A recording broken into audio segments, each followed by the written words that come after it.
The bitter December wind sliced through Noah Reed's worn jacket as he hurried across the frozen park, his calloused hands gripping his daughter's small mittened ones.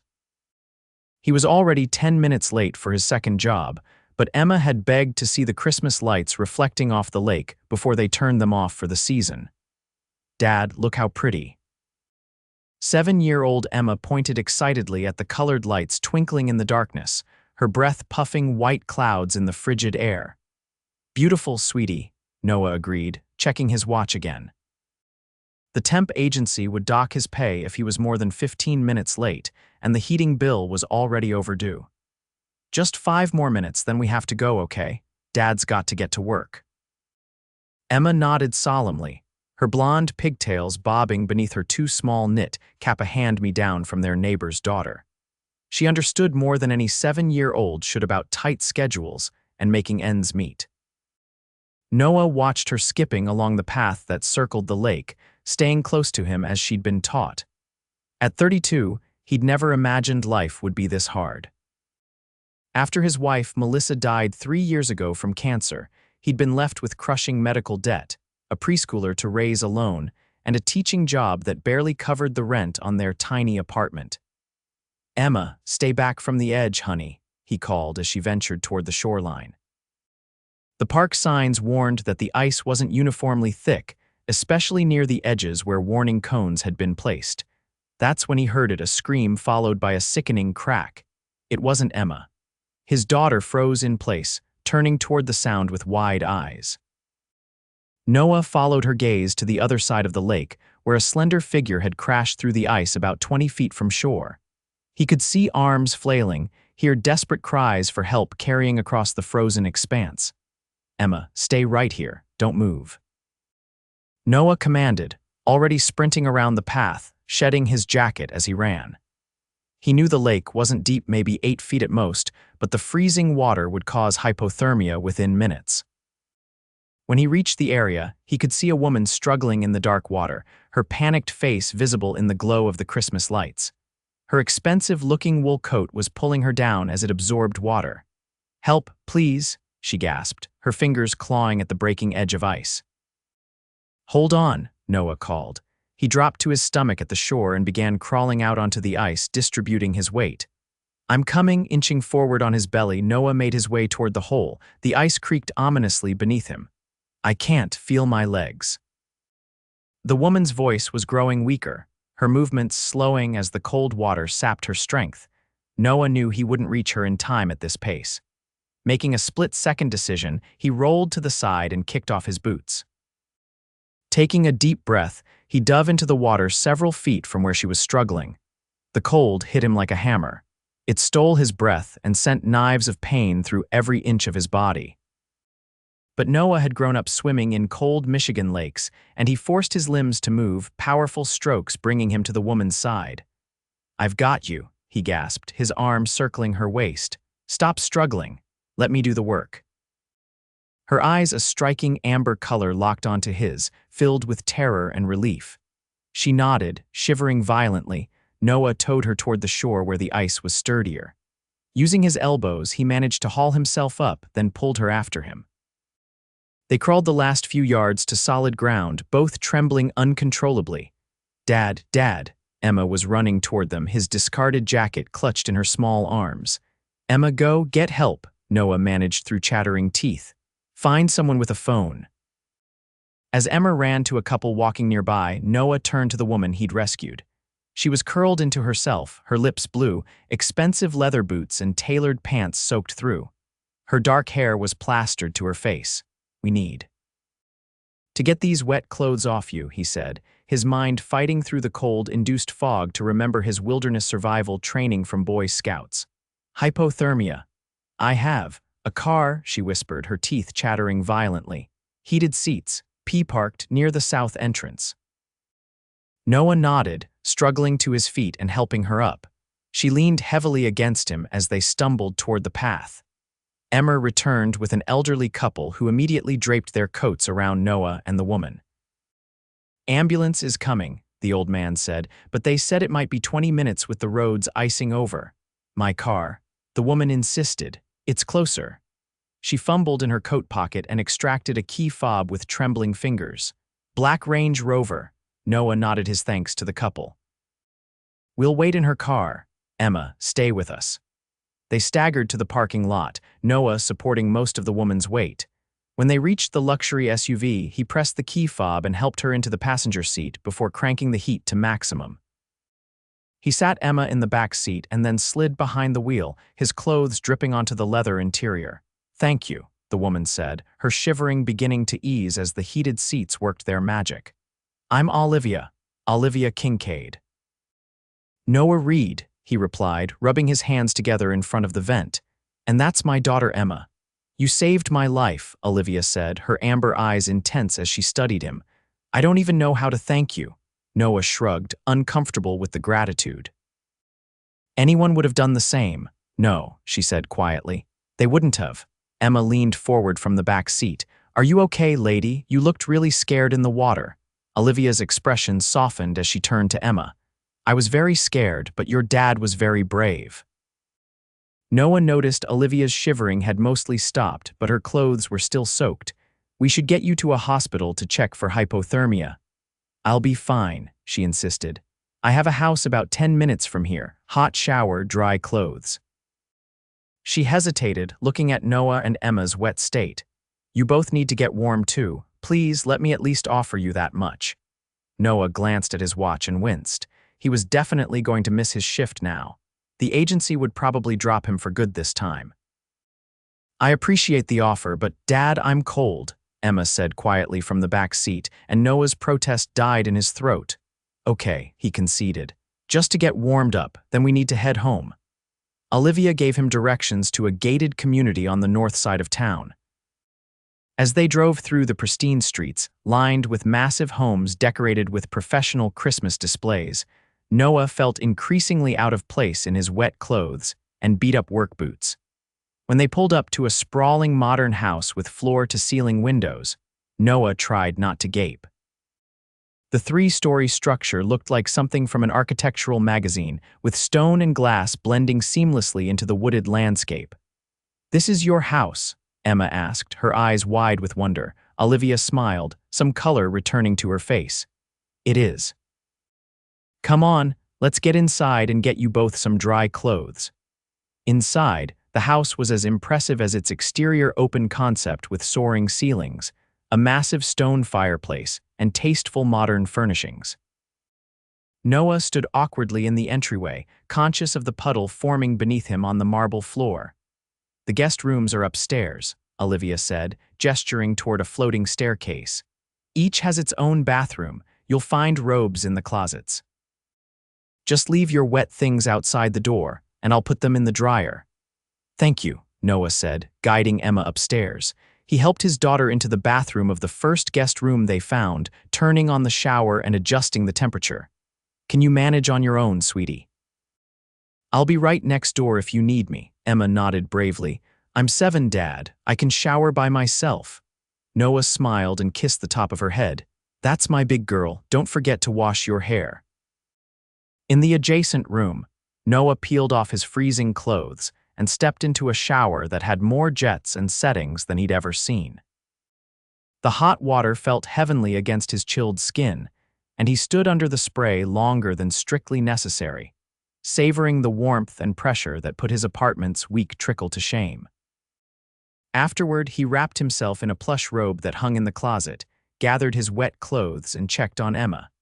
She was already dressed in a robe that engulfed her small frame, looking like a tiny wizard as she struggled to keep the sleeves rolled up. "Come on," he said, taking her hand. "Let's go find Miss Kincaid and thank her properly." They found Olivia in the kitchen, also dressed in a robe, her wet hair combed back from her face. Without the distress of near drowning, Noah could see that she was strikingly beautiful, probably in her early 30s, with high cheekbones, full lips, and those unusual amber eyes. She was stirring something on the stove that smelled delicious. "Hot chocolate," she explained with a smile. "My grandmother's recipe. It's the best cure for a cold night or an unexpected swim." "It smells amazing," Noah said, setting their wet clothes on a chair. "But we should probably get going soon. I need to get Emma home for dinner and homework." Olivia looked disappointed. At least stay for the hot chocolate. And dinner's no problem, I was about to make some anyway. It's the least I can do. Emma tugged on Noah's robe. Please, Dad, I'm really hungry. Noah hesitated. He didn't like accepting charity, but the thought of going back to their cold apartment and scraping together a meal from their nearly empty refrigerator was depressing. Besides, he could see in Olivia's eyes that she genuinely wanted them to stay. All right, he conceded. Thank you. Olivia's face brightened. Excellent. Your clothes should be dry in about 40 minutes. As Olivia busied herself with dinner preparations, Noah noticed Emma wandering into the adjacent living room where a grand piano stood near the windows. Do you play? Olivia asked, following his gaze. Emma shook her head. No, but Dad does. He used to teach music before. Her voice trailed off and Noah felt a familiar pang in his chest. Olivia glanced at him with interest. You're a music teacher. I was, Noah admitted. Now I teach 4th grade at Parkside Elementary during the day and pick up evening shifts at a warehouse through a temp agency. He didn't mention that he'd likely lost that second job tonight. Dad's really good, Emma said proudly. He can play anything, even without music. Olivia smiled. Would you play something for us while dinner's cooking? Noah felt self-conscious, but found himself drawn to the piano anyway. It had been months since he'd had the chance to play their upright had been sold to pay for Melissa's funeral. He sat on the bench, ran his fingers lightly over the keys, and began playing a gentle rendition of Claire de Lune. The music filled the room, and Noah lost himself in it, his fingers remembering the patterns his mind had stored away. When he finished, he looked up to find Olivia watching him, a strange expression on her face. That was beautiful, she said softly. Truly beautiful. Dinner was roasted chicken with vegetables that Olivia had apparently prepared earlier that day, needing only to be heated. As they ate at the massive dining table, Noah learned that Olivia was the CEO of Kincaid Technologies, a software company her father had founded, and she had expanded into a major player in cybersecurity. What were you doing at the lake? Noah asked, curious about what had brought a wealthy CEO to a public park after dark. Olivia's expression turned wistful. My father used to take me there when I was little. He passed away last year, and sometimes I go there when I need to think. She looked down at her plate. Today would have been his birthday. I'm sorry, Noah said sincerely. Losing a parent is hard. Emma nodded solemnly. Like how I lost my mom. Olivia's eyes softened as she looked at Emma. Your mom would be very proud of you, Emma. You're a brave girl. After dinner, Olivia brought their dried clothes, and Noah changed quickly, eager not to overstay their welcome despite Olivia's generous hospitality. At least let me drive you home, Olivia insisted as they prepared to leave. It's freezing out there. Noah started to refuse, but the thought of making Emma walk the mile to their apartment in the cold changed his mind. Thank you, that would be great. During the drive, Emma fell asleep in the back seat, exhausted from the day's excitement. Noah gave directions to their apartment complex, increasingly aware of the contrast between Olivia's world and his own as they left the upscale neighborhoods behind and entered a working-class area with worn buildings and minimal holiday decorations. When they pulled up to his modest apartment complex, Noah saw Olivia taking in the peeling paint and security bars on the lower windows, but her expression remained neutral. Thank you again, he said, gently waking Emma, for everything. Noah, Olivia said suddenly, reaching out to touch his arm. I'd like to do more to thank you properly. Please let me. You already have, he interrupted gently. The dinner, the dry clothes, that was more than enough. But I didn't jump in that lake for a reward, he said firmly. I'm just glad you're okay. Olivia looked like she wanted to argue, but instead she nodded.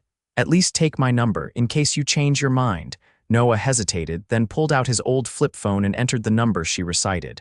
Good night, Olivia. Good night, Noah. Good night, Emma. As Noah carried his sleepy daughter up to their apartment, he couldn't help glancing back to see Olivia's Range Rover still idling at the curb, as if she was making sure they got inside safely. Only when they reached their door did she finally drive away.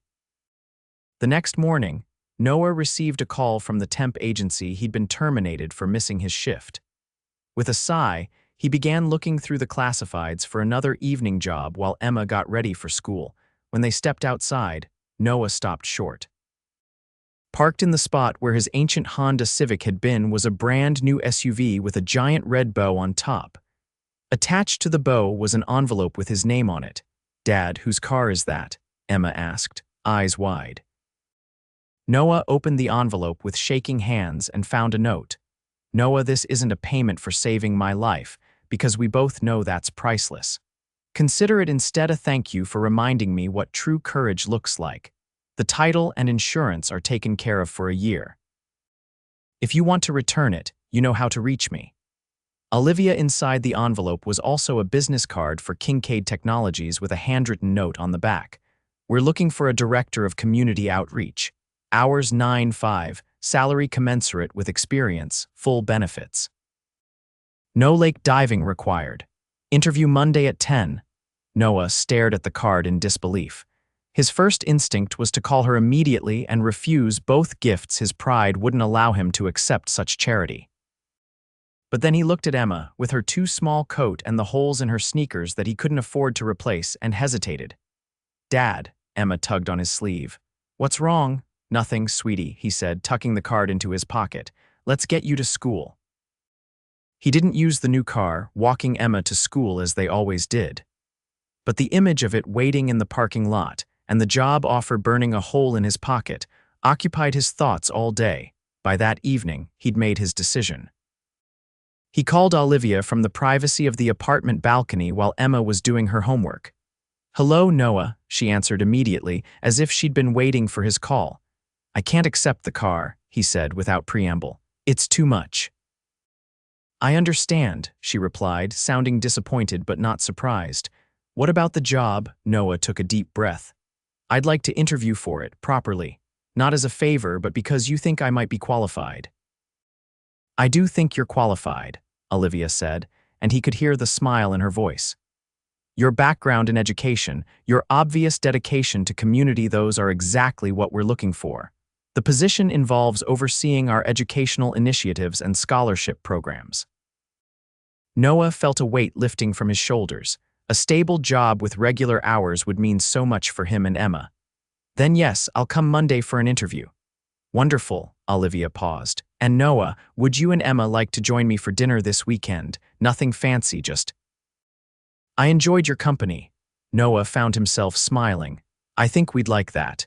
The interview on Monday went surprisingly well." Noah found himself genuinely excited about the position, as Olivia explained that Kincaid Technologies was expanding its educational outreach, providing technology and STEM education to underserved communities. "Your experience as a teacher would be invaluable," Olivia explained as she walked him through the company's sleek offices. "And we need someone who understands the challenges these schools face." By the end of the interview, Noah had been offered the job with a salary that made his eyes widen and benefits that would cover everything Emma needed. He accepted on the spot. The dinner that weekend became a regular occurrence. Noah was surprised by how easily conversation flowed between them. Olivia was nothing like he'd expected a wealthy CEO to be. She was down to earth, funny, and genuinely interested in his and Emma's lives.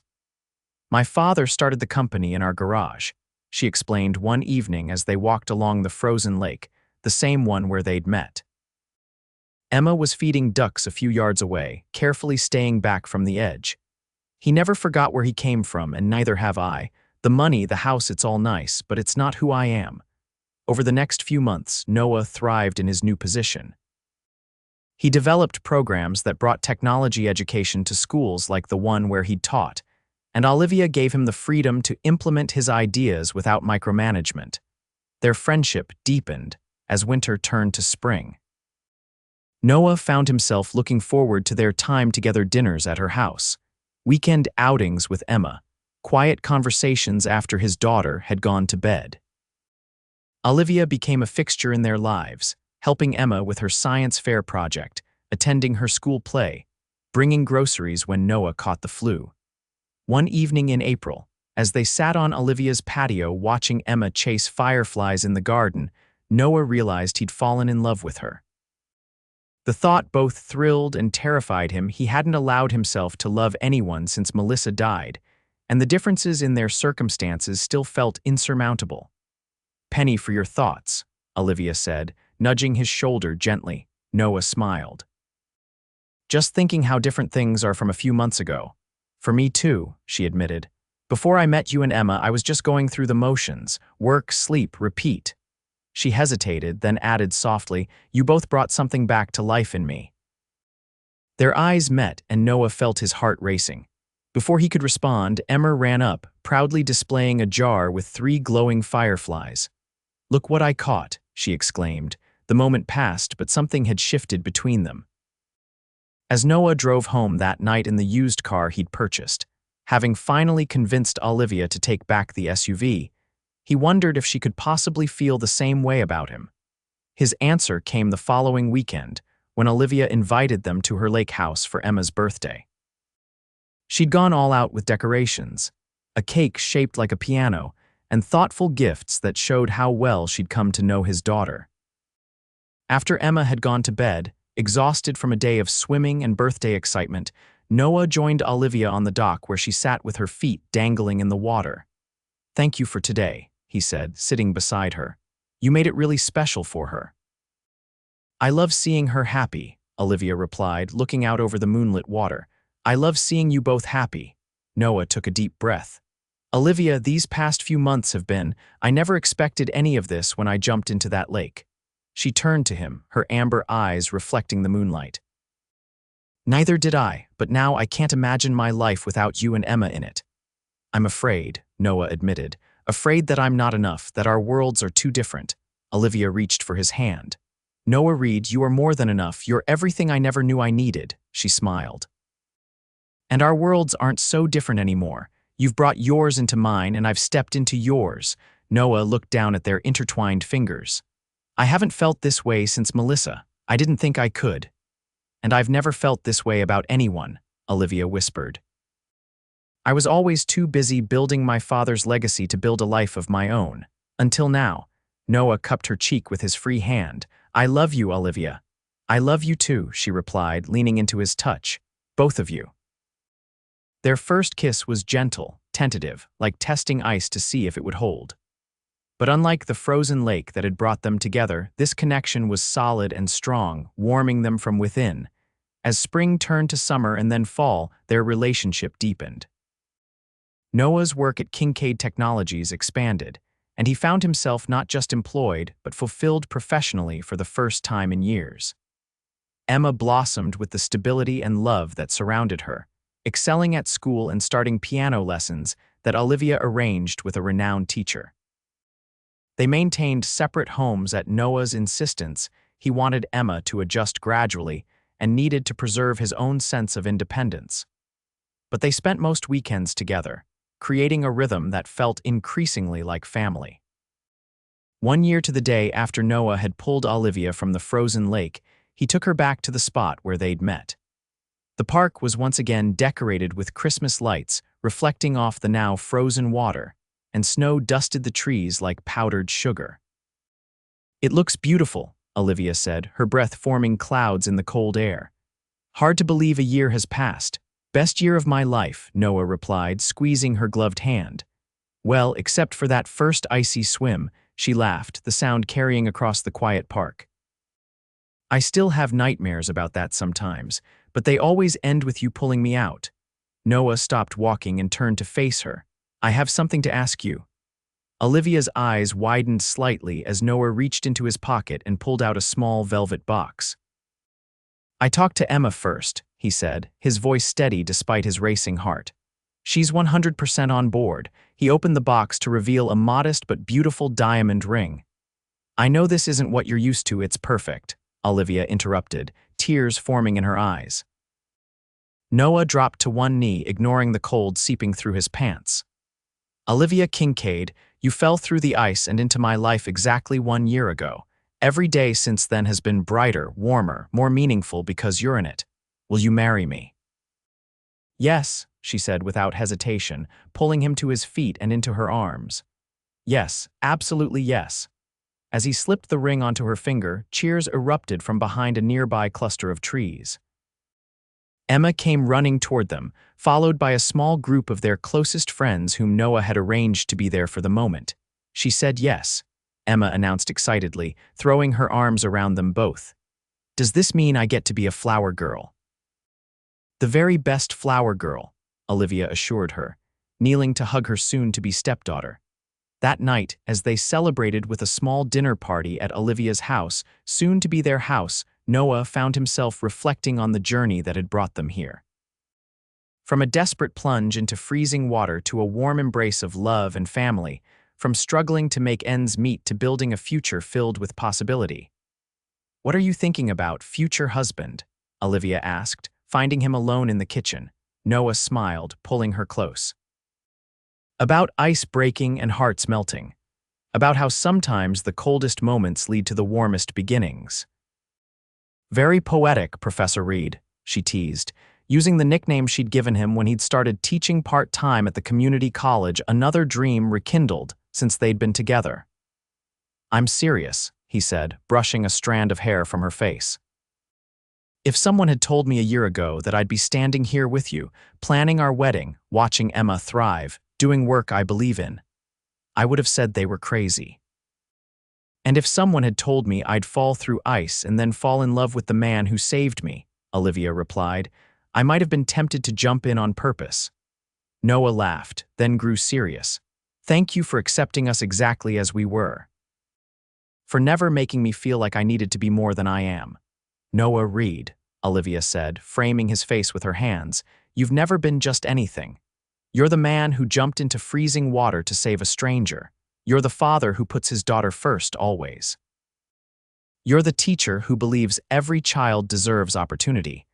You're everything I've ever wanted and more than I knew to hope for.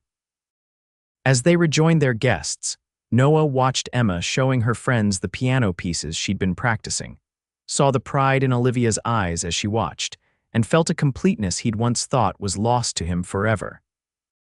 Sometimes life's coldest moments, loss, struggle, a plunge into icy waters become the catalysts for its greatest warmth. For Noah, Emma, and Olivia, what began as a desperate rescue on a frozen lake had transformed into a love that would melt even the coldest of days. A family forged not by circumstance but by choice, and a future as bright as the lights reflecting off the winter ice that had brought them together.